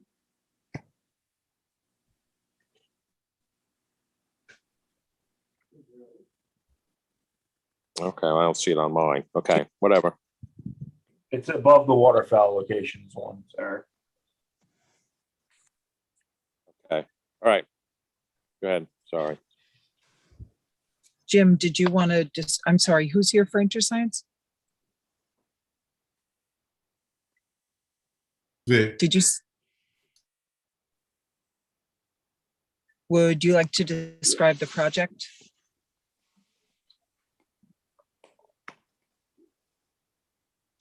I'm getting him to put his video on. Okay, that's great. James, if you want to read this while we're, if you don't mind. Proposal will include replacement of existing dock and boardwalk. Land will be revegetated where existing boardwalk was revegetated. Is all landward of mean high water, and an application to the town of Southampton Environment Division has been submitted concurrently with this application. New proposed dock and boardwalk to be constructed 112 feet northeast, extending the same length of Swan into Swan Creek. A 4-foot wide pedestrian path through the wetlands buffer will be made, leading to a 4 by 8 foot ramp connecting to a 4 by 84 foot elevated pier, fixed pier catwalk measuring 4.5 feet above grade or vegetated wetlands, leading to a 4 by 8 foot landing measuring 2.5 feet above mean high water, connecting to a 4 by 12 foot ramp down, leading to a 6 by 24 float, 20 foot float. The ramps, platforms, and catwalk will be constructed with light penetrating decking. Please refer to enclosed plans. The pilings, ledger board, and girders will be constructed of untreated wood. A single rail handrail is proposed for safety. A 4-foot by 16-foot open frame kayak rack is proposed for storage and kayaks and paddleboards. Thanks, James. Sorry to have you do that. So basically there is a boardwalk there. They're moving it to a preferred location. And if there are any questions, happy to take them. Is there any easement on the conservation board on this for them to move it?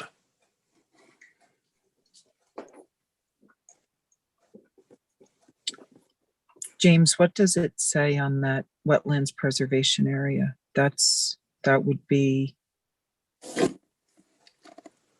So, Bill, it said in the application that an application has been submitted concurrently to the environment division. So your question would be addressed in that.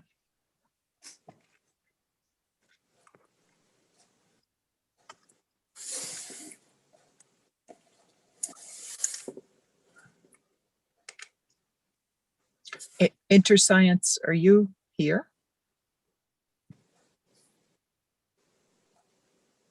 Can you For some unmute? reason, not anymore. I don't see him. And it wasn't Jim, right, Charles? It was someone Nope. else? Yep. Well, they Weird. raised their hand. I didn't know whether, and then I let them Okay. in. Okay, Not here now. okay. I was at the property. New house is being constructed there.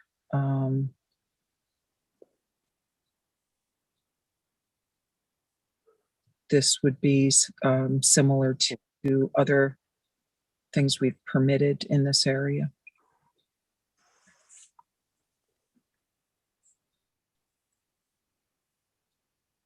Okay.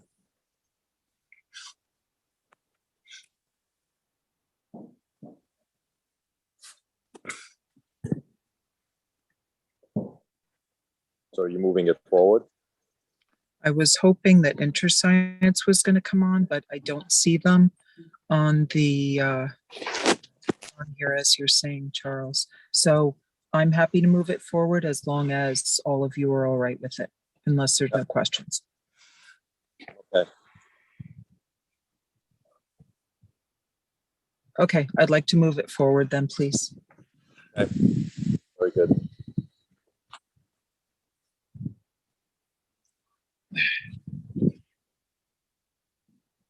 Okay, then we're going to go into waterfowl hunting location permits. Yep. For- Morning, guys. Morning. Okay, the first one is for you, Eric. It's permit number 5, Ethan T. Reeve. Right. Amend to transfer blind to Brian A. Cobb. Rich Frank says everything looks good with Ethan Reeves and Brian Cobb transfer pending your approval. Brian Very Cobb is on blind 265 as well, and this will be his second and final blind. Right. I'm okay with it. Okay. Second one is for Scott Horowitz. These are two, permit 254 and permit 251, Harold Holtzman.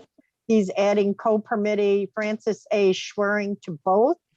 Rich says everything looks good. All paperwork seems to be in compliance. Just your review and your It's okay. All paperwork's in compliance and it's good to go. okay. And he's keeping it in the family. That's his nephew. Yes. Okay. Very Ed, this is for you, and Jess is going to take over on this one for Travis Muller. Travis is here if he could be let in. good.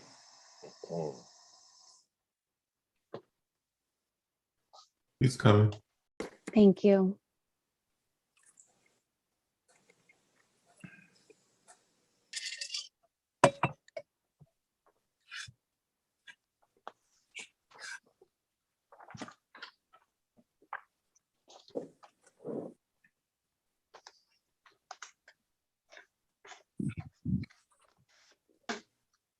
You gotta start your video, Travis.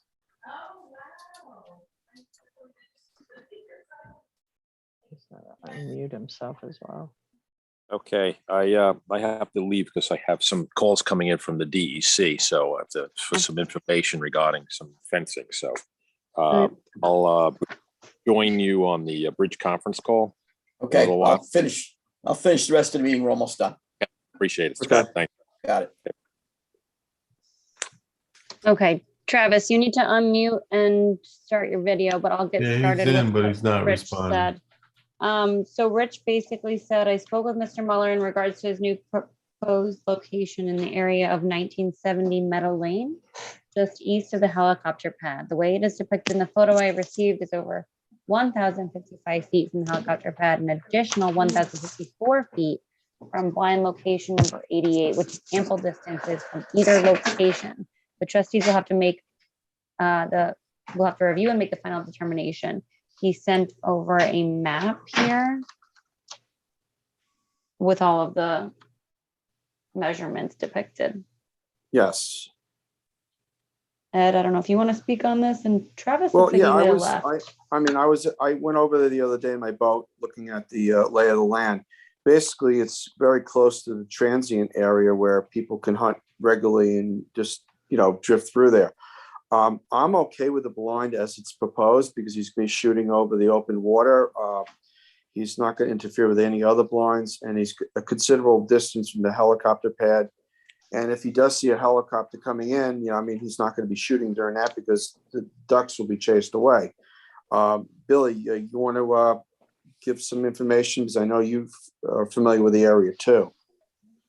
Yeah, I'm fine with it too. And as we were speaking the other day, I think uncovered on this blind that it has to be removed a month after hunting season, and then he can put it in a month before hunting season because of the traffic down that area. Do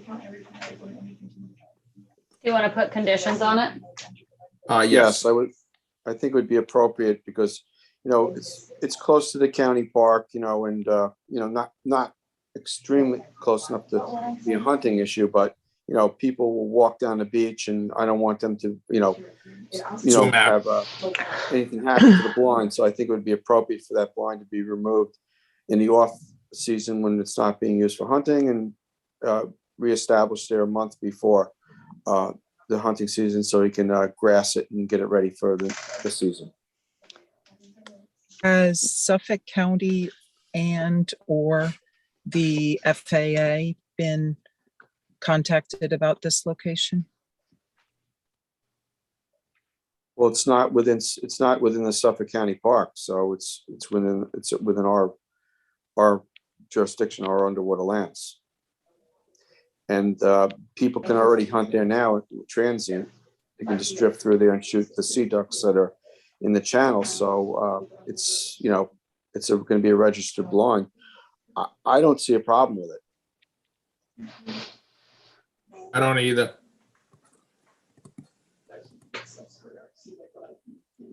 The county does not run a waterfowl hunting program in this area. So there'll be no conflict of interest with the county's waterfowl hunting programs. Sean Cambridge. You there, Sean?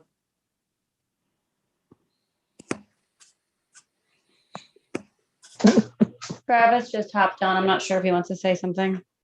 I'm looking for Sean. I don't know. Sean's still muted. Okay. Let Travis have something to say. No, I hope you approve of the location, and I'm willing to take the blind in and out. That's not a problem. I was going to anyway, as I only want there to hunt and not have to deal with that during the summer months. Okay, thank you. What And do you have guys any think about additional doing questions? GPS requirements for this one? Thoughts on that? I think we should. What do you think, Ed? Yes. And it could be, you can give him, once you give us the GPS, he could be, 10 feet off of it on either side. You're predominantly only going to shoot over the open bay, which is a safe hunting activity in that area. Travis, So- would you be able to get me the GPS coordinates Yeah, for the location that you discussed with Bay Constable Franks? yes. Thank you. Where was Sean Cambridge? Is he still here?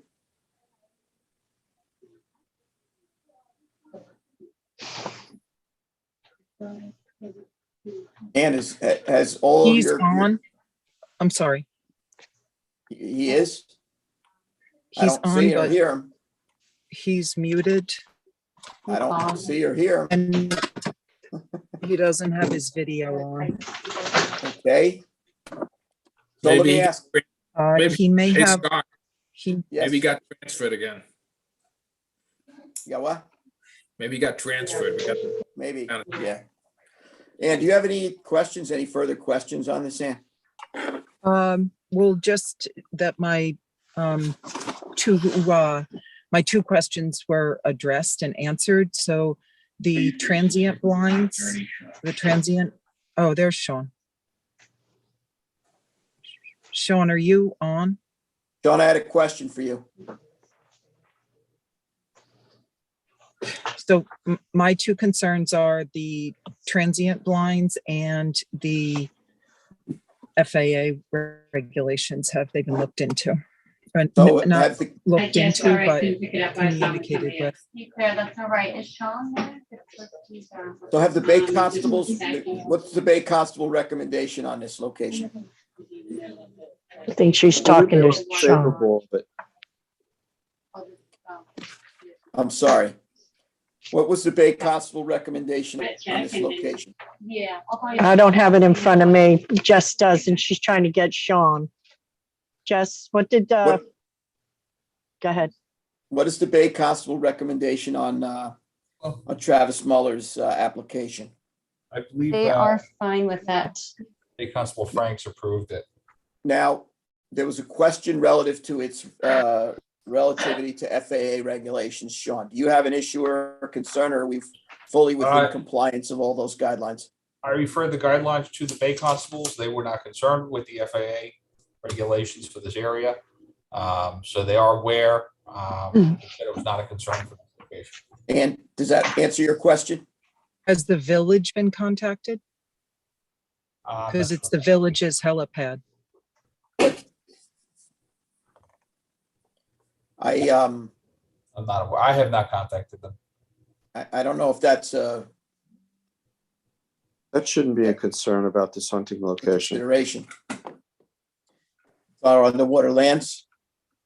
It's in compliance with New York State Department of Environmental Conservation regulations.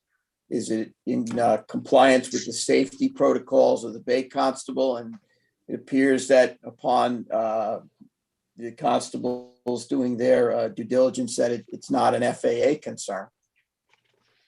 Meets all the tests for standard issuance of permit. Is that a yes? Yes.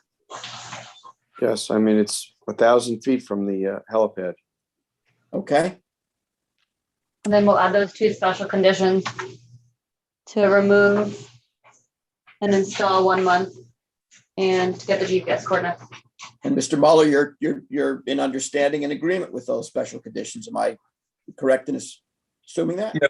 Yes, I'm gonna go down there and stand in location, so I do get my longitude, latitude, and all the GPS signal. And yeah, so I can put it in 1 month and before the season and take it out in February after the season's over.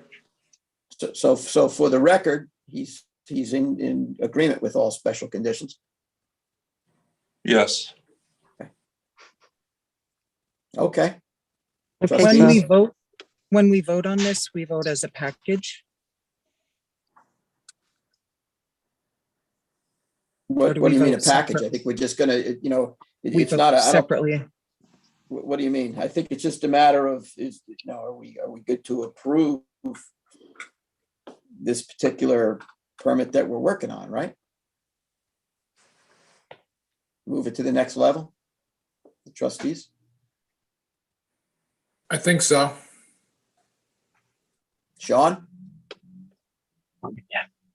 That's your decision as the board here. I can't tell you what to do, Scott. No, but procedurally, Sean. I gave you advice confidentially. So it's been referred to the Bay Constable. They're the entity that makes the recommendation to you. Right. But we don't do it as a package, Sean. We can take this on its own, right? Individually? Yeah, I'd say so. I mean, is that your concern, Ann? You want to do this individually? If possible, that I have concerns about this one, as I've expressed.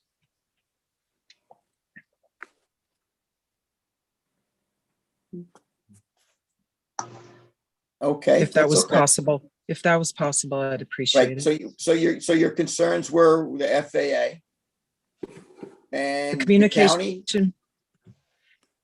So the FAA, the village, and the transient, that there be some communication with the issuer of the transient permits.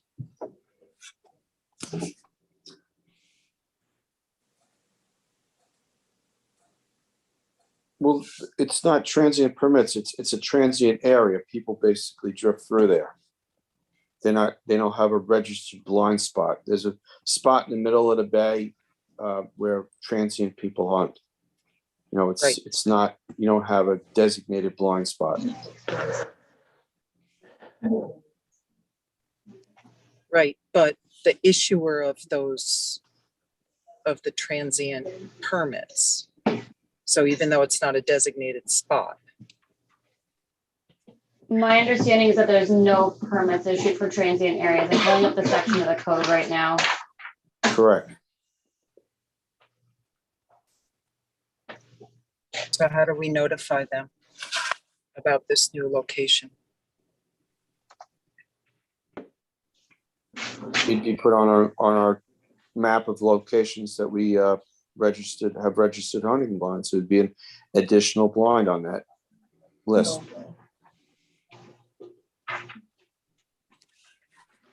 Can you guys see my screen? Yeah. This is the section about transient areas. Yeah, they would have to go on the public info center and see that that would be a new registered blind. So there's no requirement that we inform them. No, not that I know of, because they randomly hunt around the bay. They don't have a specific location. Right. So He wants me to pick it up? Okay. I have to I pick up think that everything would on. be prudent of us with transient area permit holders, the FAA and the village to reach out to them before we approve this location. What's up? It's set up, it's not started yet. They're still discussing the start smaller duck blind. I emailed it to you. I'll forward it to your phone. Jess, maybe you want to mute yourself. Excuse me. Me? Okay, trustee Warner, what do you want to do? You want to do more due diligence on this application, or you want to? I mean, I think that Trustee Walker should reach out to the Bay Constable Rich Franks and have a conversation, because he's the one that's going to answer her questions logistically as far as the hunting program. Okay, I can do that. Okay, so do you want to hold off on this, Edward? Yeah, we'll hold off until we get the questions answered. Okay, that's fair. Thank you. Thank you. What do you have next? Okay. Next, we have for you, Ed, also permit number 95, Sean Dewell. He's transferring his blind to William J. Stinky. He's not registered on any other blinds, so he wishes to have that transfer. He's got all the property documentation to be able to accept it. Rich approved everything with all the documents. Okay, Everything looks good. All paperwork is in compliance. Okay, sounds good. All right. The next one is Eric M. Downs. He's transferring his blind to Joseph Mancucci. He's not registered on any other blinds, and he is also not on the wait list. Everything looks good. All paperwork is in compliance, says Rich Franks. Looks good. Okay. Bill, this is for you. Permit number 244. This is Brian Brown. He was approved from the wait list. You had a problem last time we had him on. Something about an old blind being there. Was that one? Yeah, he corrected the problem. It's all fixed? Yes. So he's good to go? Yes, he's good to go. Okay. And then also permit number 115, Sean Dewell. and Charles W. Noble III. They're amending to remove Sean as a co-permittee. Rich says everything looks good. All the paperwork is in compliance and he's good with it, as long as you guys are. Noble was the permit holder? He was one of the co-permittees, so it's Now gonna who- go down.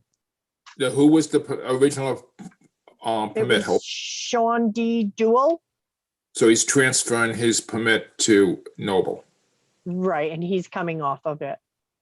Okay, that should be written in the minutes that he's transferring it. Okay. Okay. And then to you, Anne, we have Ronald J Ewells. He's not registered on any other blinds. He came off the wait list for permit number 200. Rich says all paperwork looks good. However, his location cannot be a shore blind or a stake blind because it's near the property of the Morton Wildlife Refuge property and hunting is restricted from federal lands. I did send Ron an email explaining that, and he is doing a duck boat. We had a situation with this location last season. Was this I- the same location? Don't know about that. Jessica? I just started doing these, so I'm am- sorry, Lisa. I would Put have you to on look the into spot. it. I don't recall off the top of my head. I do remember something about Morton, but I can't. Can we think look into about- this? Can we look into Sure. this just a bit Sure. further? Because I know there was some clarification that was needed there, unless one of the rest of you knows the story with this.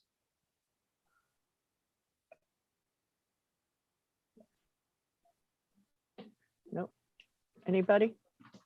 Okay, we'll look into it, Okay, find out for you. We'll hold it for now, Ann. please, yeah. Okay.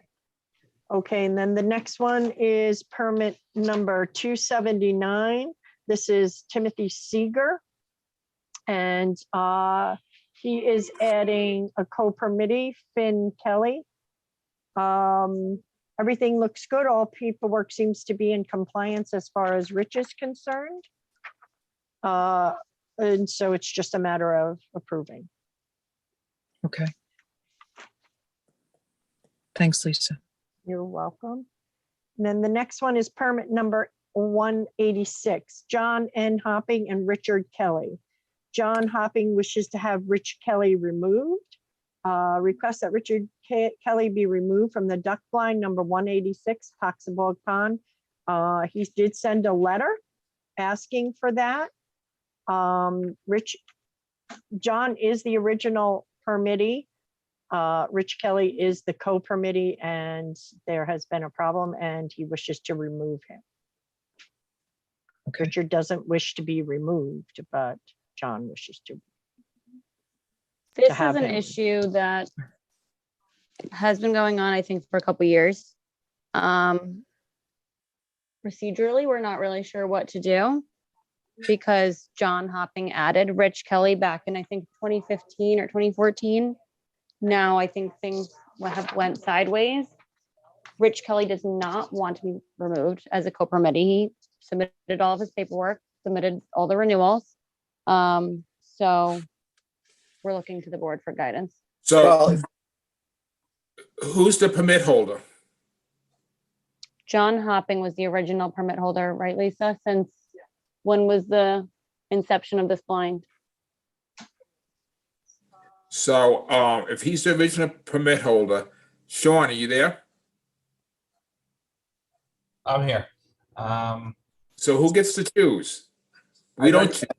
You have a public hearing on this. Yeah, I mean, this, if there's a co-permittee, you have the same protections and rights, a co. Yeah. So I would definitely recommend you have a public hearing on this, hold this over and get both these individuals before the board. Okay, We got to do more research here. Okay, so the last one is permit 194, Eugene Squires. He wishes to add Shelby Terracamo as a co-permittee. Shelby is permitted on blind 247. This would be his second one and his last one. Rich doesn't have a problem. Hold on one sec. Everything looks good pending your approval. Also be advised that Shelby is approved with co-permitting and maxed out. So he, but otherwise he looks good. Okay, does anyone have any questions or comments on this one? Then No, that's fine. just, it sounds like we got to sort out procedure on this co-permittee issue Yeah. moving forward. Yeah, So I'm gonna couple that put the we need notice to- of public hearing on for the November 15th meeting. We'll hold the public hearing on December 6th, which will already have been after hunting season has commenced, Okay, which means they won't Alright. have a permit until the public hearing is held. So whose area is this? mine. Anne's? We should probably reach out to him, both Okay. of them, and let them know what's going on and that they won't be Okay. able to hunt. You know, I know it's Okay. a big tradition for people to hunt for Thanksgiving. I just want to make them aware that because of this instance, and we're gonna have the public hearing, they won't be able to have a permit in the meantime. Right. I'll follow up with you about that, Jess. Thank you. Thanks, Anne. What was the Yeah, I think- decision on Travis Muller? I'm sorry, I was on the phone with Eric.